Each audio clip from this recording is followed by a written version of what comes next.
Every meat lover has heard about Wagyu. It is supposed to be one of the best steak experiences that you can have. I never tried Wagyu before, so I wanted to see what the hype is all about and whether I would prefer it over the prime ribeye. There was just one problem.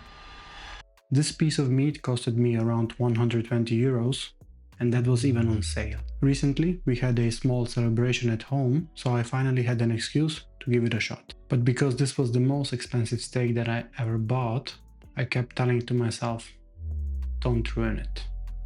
As someone who eats steak almost every day, I immediately noticed that it's not going to be like a standard ribeye. The first thing you cannot ignore is the crazy amount of fat, or the marbling. I've cooked plenty of fatty steaks, ribeyes, but I've never seen something like that. I'm not complaining though. As we know, fat is flavor, and I knew immediately that we are in for a treat. For the preparation and cooking, I kept it extremely simple. I started preheating the pan and used the high quality salt on the meat. And I'm really only using salt. No pepper, no seasoning.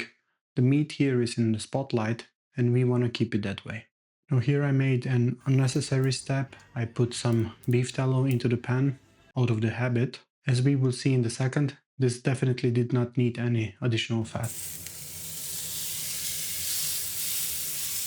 As we place the steak into the pan, we immediately start to render plenty of fat, more than you can ever need. And that was the moment when I realized this is not just an upgraded version of my usual ribeyes. This is like a completely different piece of meat. I usually don't stand next to the pan worrying about ruining dinner, but here I was really nervous. I kept on thinking, don't ruin it, don't ruin it. And luckily, I didn't. A few minutes later, here's the final result. I reckon this needed about 2 minutes per side. I like my steaks pretty rare, and with Wagyu, I was even more careful about that. I was hoping for a nice, good-looking crust on the outside without overcooking the inside. We want to rest the steak before slicing it, so as we wait, let me know down in the comments below how did I do. For slicing the steak, I knew I can trust my Japanese knife. It felt like the perfect tool for this job.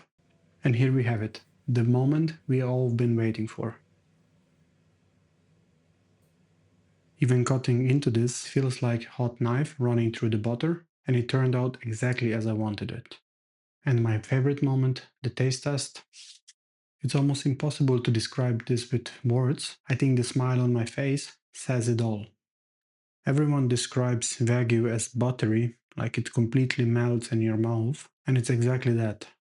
And don't get me wrong, this is still unmistakably beef, it's just much richer, fattier, and more concentrated flavor than any steak that I ever had before. I think the closest description that I have is like beef flavored butter, but way better than beef tallow.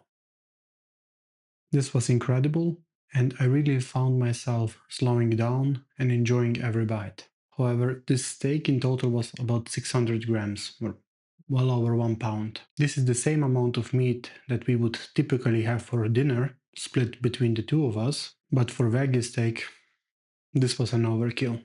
We still finished it, obviously, but it's very rare for me to think I really don't want to have another bite of steak right now.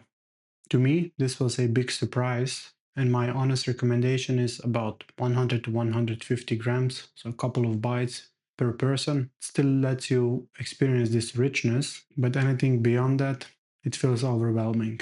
I definitely don't want to have this for dinner every day. So, was it worth it in the end? I think every steak lover should try it at least once, if your budget allows it. Be prepared to spend like your weekly allowance on just that one dinner, but hey, it's genuinely different and an amazing experience. The marbling, texture, how every bite feels, I think it deserves the praise and reputation that it got.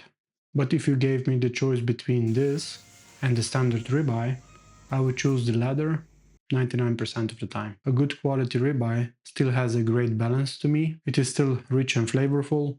You can enjoy the normal portion as well as every bite, and you don't need to break a bank doing it. Wagyu is still something what I'm glad that I tried, and I would absolutely have it again at the right occasion. But this was my third video in the steak series. The other two were more about cooking steak, how I prepare it in the pan, and how I do it on a barbecue. Both included tons of tips and tricks, so if you're interested, check them out. Thanks so much for watching this video. Let me know your thoughts down below on the Wagyu beef, and I see you in the next one.